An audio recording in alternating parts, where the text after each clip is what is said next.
I am Indhumathi, Assistant Professor, Department of English, Amet University, Chennai. My topic for today's discussion is barriers of communication.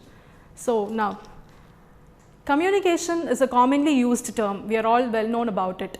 The existence of humankind will be a question if there is no communication. Communication takes place in various contexts and in various levels. Communication takes place at home, at school, at work, and in many other places. Language plays a very vital role in communication. To communicate to another, one needs language. Now, communication is very important in present scenario because everyone have to communicate. Without communication, there is no work progress, there is no learning, there is no knowledge sharing. So, communication is defined by Keith Davis as communication is a process of passing information and understanding from one person to another. In simple words, it's a process of transmitting and sharing ideas, opinions, facts, values, etc. from one person to another, from one organization to another. Communication involves a process. This chart shows a process of communication. The process first includes a source, that is a sender. For every communication, sender is very important because he is an initiator of the communication. Here for sender, we can take an example of a teacher who initiates a communication in a classroom setup to the students. So, the sender is the one who formulates message in its mind, in her mind. Then the message has to be encoded. The sender has to encode a message. That is, the sender has to encode a message in a form of a diagram or a picture or a fact or anything else. And also, they should select a medium, that is either they are going to communicate through writing or through speaking. And then the very important point in the process of communication is the channel, that is the sender should decide on what channel they are going to communicate.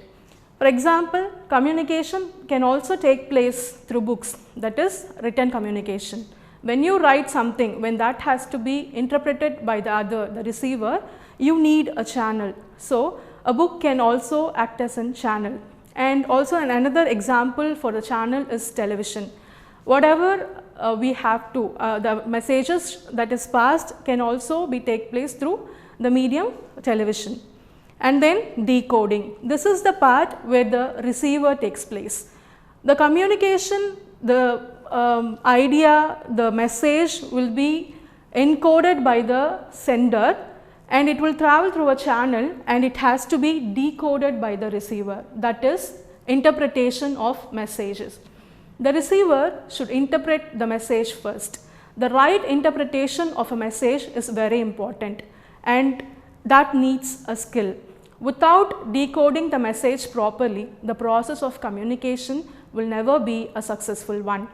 So, after decoding, the receiver receives the message. So, this is the flow chart of how the communication process takes place. Without a source or encoding or decoding or the receiver, the communication can never happen.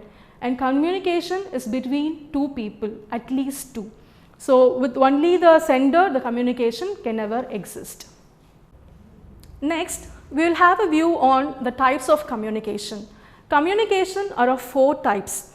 As we all know, the first one is verbal communication, that is speaking or using sound.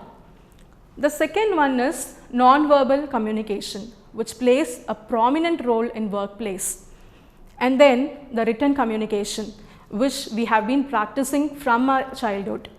And then the visual communication, which is emerging as an important and inevitable tool in the teaching methodology. Yes. So now we'll just have a detailed vision of the types of communication. So the first one is verbal communication. Use of language to transfer information through speaking or sign language is called as verbal communication. Examples of verbal communication are meetings, presentations, one-to-one conversations. So meetings, we all know meetings that would happen in an organization and all such things, or also the public meetings which takes place. And presentations like PowerPoint presentation or presenting talk on something, that can include in presentations. And one-to-one conversation, the best example would be the interview process, because the conversation between the interviewer and the person being interviewed. So one-to-one conversation, the best example is interview. So as we all know, when we talk about a term communication, we end up thinking it is only verbal communication, but it is not so. Non-verbal communication also plays a very important role in communication, especially in workplace. Workplace demand and high usage of non-verbal communication. Each and everything will never take place in verbal. So non-verbal communication is very important. Even in our interviews, non-verbal communication plays a very vital role. This can also be an indicator of your soft skill. How you interact with people, how you can talk, how you can behave. All such things are exhibited through your non-verbal communication. So nowadays it is very important and inevitable. So the non-verbal communication is nothing but the use of body language, gestures, facial expressions to convey informations to others. You can wonder how could a communication happen without a verbal usage, but it happens. See, for example, if you are hearing some pleasing news, when you smile at them, it is a kind of communication which you put through. And then if you nod a head accepting something, that is also a communication. And also a warm handshake when you meet someone, a stranger, that is the best way of a non-verbal communication. So it includes everything, even your facial expressions. When you are sad, when you are happy, when you are angry, everything is being revealed through your face. So that is a kind of non-verbal communication. Whether you are interested, you are not interested, whether you are taking part or not taking part, everything can be identified through non-verbal communication. This plays a very vital role nowadays in an interviews, as it is an indicator of who you are, and it is an indicator of your soft skill that you possess. And as gestures, see, if I lecture in a mode where where I monotonously talk, it would not be interesting. But if I just shake my hands and give some expression, facial expressions, it would be interesting and you people would be interested. So it is very important. So this is about non-verbal communication. And the next one is written communication, which we have been practicing from ages to ages. Written communication is an act of writing, typing or printing symbols like letters and numbers to convey information.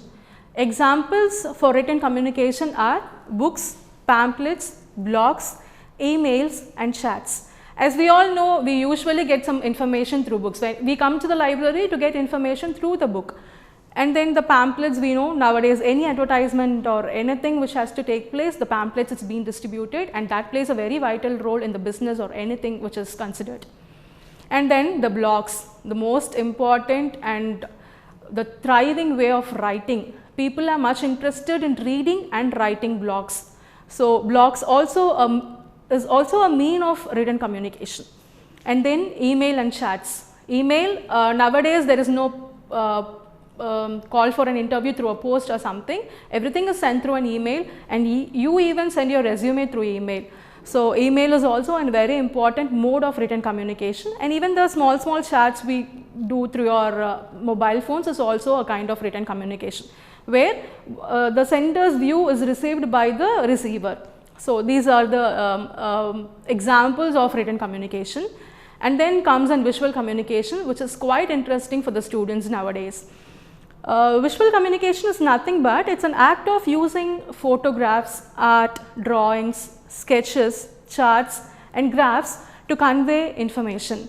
For example, television. So, nowadays the kids used to watch all the rhymes and all such things through a television, through a visual aid. So, they get to learn many. So, that is an example of television and visual aids. Even at college level and university level, these visual aids are very useful for teaching concepts and theories. And next, this is a very important part, that is need for and importance of communication. We may wonder what is the need for communication at this present scenario where we all chat and we all send emails, but there is. See, the need for communication are, these are the things which I have given, that is complex organizations, global business environment, technological advancement, day-to-day routines to socialize. See, complex organizations. If you imagine a multinational company, few people work in India and others may work in London. So, that is how the multinational company operates. So, at that case, the organization itself is very complex. The manager may be in on-site and the employee who is working may be in the offshore, that is in Chennai or something. So, at that time the environment, the organization becomes very complex. So, at that position, this kind of effective communication is very much important. Think not only communication, but an effective communication. May it be in any mode, may it be speaking, may it be writing or any other, but it has to be effective. Only then the organization's goal can be achieved. And then global business environment. We all know every business nowadays which takes place is acclaimed globally. It is not only within the city or within the country or anything, it is acclaimed globally. So, at that situation, in order to trade your things or in order to bring out the ideas which you have, in order to take it up through the global level, your communication plays a very vital role. And imagine with the improper communication skill can also ruin your business. So, this global business environment makes communication very important these days. And technological advancement, we are all very well aware of technological advancement. Imagine you are sending a mail to a person in a hierarchy. If you are going to send it in a wrong way or in a wrong English or in a wrong language, that the receiver may not receive it properly. So, there is a chances of miscommunication, there is a chances of losing your opportunity, all such things. And also to use the developing and erupting communication, technological advancement, you are much in need to have effective communication. Even to use your mobile phone and the features in that and all such things demands good communication. So, technical advancement plays a vital role where you need an effective communication and day-to-day routines. Communication is not only for the higher level, but also for the day-to-day routines. That is, see, if you want to travel from one place to another, if you want to take an auto, you have to speak to an auto driver in a very effective way so that the travel is very convenient. If you are not able to communicate properly the place where you have to go or the fare you are going to pay, if you are not able to communicate it properly, then there arises a conflict. So, at that time in day-to-day life, day-to-day routine, to have a coffee, to have a auto, to take, if you are a teacher, if you have to teach the students, if you have to monitor what it is, you need an effective communication. So, without communication, the day-to-day routines will also be affected. And to socialize. As we all know, human beings are a social being. So, without an interaction with the other person, there is no way of living. So, in order to socialize without any conflict, without any misunderstanding, a good proper communication is needed. So, to socialize, this communication is very much important. And next, so the key point of our topic, the barriers of communication. Barriers of communication are in various ways, but it is characterized into a few. So, the first barrier is language barrier. See, everything is now in a global setup. Okay. So, people study in a place where there are multicultural students study, people from multi languages study. Okay. So, This language can at times become a barrier. If one person knows one language and the other doesn't, there the communication struck up. Okay, there is no means of communicating effectively. And then the poor vocabulary. If the sender possesses a poor vocabulary or the receiver possesses the poor vocabulary, the sort of communication gets erupted. Then the physical barrier. This is very important. See, for this also we can take a setup of a classroom. If a class teacher takes a class and the students are listening, the noise from the roadside or the loudspeakers can completely disrupt the communication. So, the noise plays a very important role as a barrier in communication. And then time. Time is very important in communication. Say for example, if an employee doesn't have a conversation with a hierarchy for a very long time, and if he needs to contact the hierarchy at a particular time, he will not be able to effectively communicate because the time. They would not have had a communication for a very long time. So, the time also plays a very important role. Also take an example of a guest arriving early in the morning at your home. The communication may not be proper because the host, the person at the home may be disturbed in sleep or may be not aware of that you are arriving. So, this is also an example where time can be a barrier of communication. And then the distance. This you can take an example of an work setup where in work misarranged or not properly arranged setup for an employee can disrupt the communication. So, these are the physical barriers. So, for physical barriers it is noise, time and distance especially. Then comes the cultural barrier. As I told you earlier, people from various other cultures study together in a university or in college. So, when having multicultural people in a class is a difficult task to communicate, because people have a tendency to take up communication or communicate with another with a base knowledge of their culture, with their cultural context. So, at that time if you talk with your cultural context and they are receiving it with their cultural context, there the communication is affected. So, culture also plays a very important role as a barrier in communication. And next comes the gender barrier, that is men and women at work. This do not generally take place, but it may take place because of the nature of men and women differ. And then comes an interpersonal barrier. Interpersonal barrier, the workplace is very important. The workplace can be an example for interpersonal barrier, that is goal conflicts, poor health and attitude of superiors can make the communication ineffective. That is, the hierarchy, the manager may have a different goal and the person working may have a different goal. They may have a goal conflict and one want to win than the other. So, at that time the communication may not take place. And imagine the organization will have a same rules, same regulations, all such things, but if the people there have a different goal conflicts, the existence or the functioning of the organization will be a question mark. And then poor health. If the employer is of poor health or of poor was not able to attend the work or office on that day, he may not be able to communicate with the other person easily. So, this can also affect the communication. And then the attitude of the superior. If the superior in the workplace is not very cordial with the employee there, that can also bring a very greater conflict and that can also ruin the communication process. Without communication, the progress of an organization will never happen.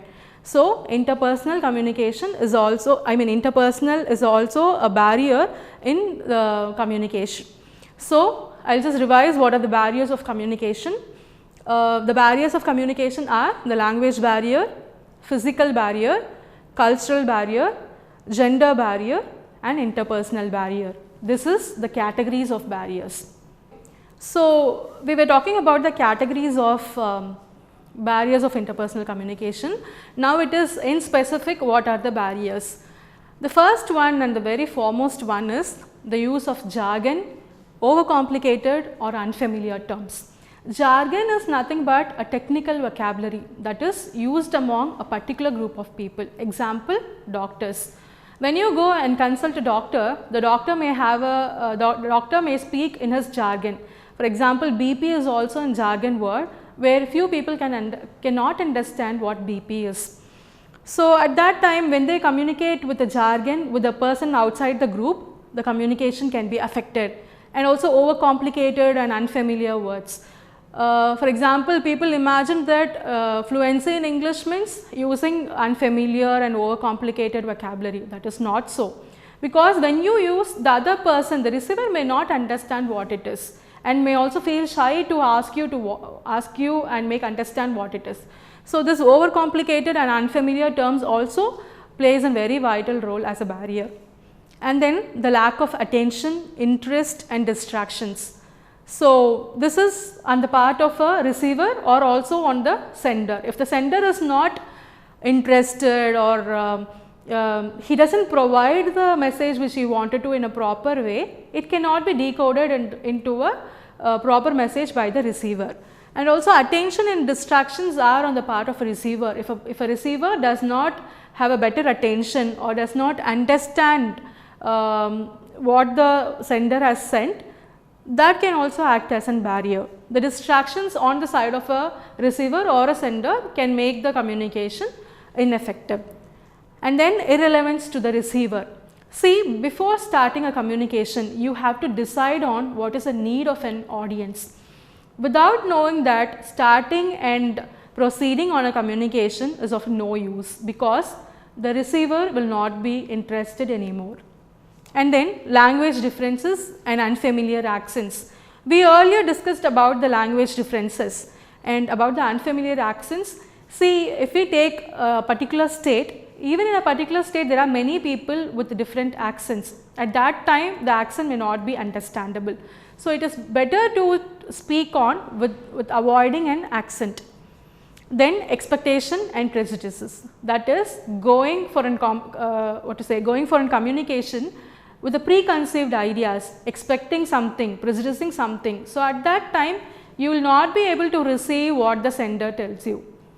And then the physical disabilities, that is the physical thing, where if someone has a speech difficulty or someone has difficulty in hearing. So, those things can also attribute to a barrier in communication. And then too much of information. If information has to be given, it has to be finely curated. Only then it would be received appropriately.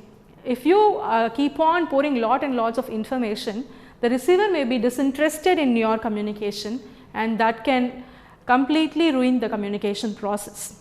Next. So, these are the ways to overcome barriers, simple ways which you can use, and with this help of with the help of these you can overcome your the communication barriers. That is, use simple language. When you are in a very normal informal communication, use a very simple language which is understandable by everyone, and then have a clarity in thought. First, the sender should have a clarity in his thought. Starting a communication without a clarity of thought is useless. And active listening. Both the sender and the receiver should have an active listening without any distractions, without any preconceived ideas, without any imagination. They should have an active listening. This active listening is a very effective way to overcome a communication barrier. Then reduction and elimination of noise level. If you are able to do that, you can reduce the noise level, even the decibel in what you speak. If you reduce that, the communication will be more effective. And avoid slang. This is what we saw in previous slide, that is, an accent can play a vital role in slang. So, at that time you need to avoid your slang for an effective communication. Then communicate only when needed. Communicating in an unnecessary context and unnecessary situation is not a proper way of communication. Then be aware of the cultural difference. Before you start in communication, be aware of the cultural differences of the person who received that. Then understand the needs of your audience and make use of our body language effectively. Then, so I hope you people would have now have a better understanding of what is communication, what is the process involved in communication, and what is the need and importance of communication in present scenario, and also the categories of communication barriers and also the components of communication barriers. And I hope it would be helpful to overcome the communication barriers with the tips which is given at the end of the presentation. Thank you so much.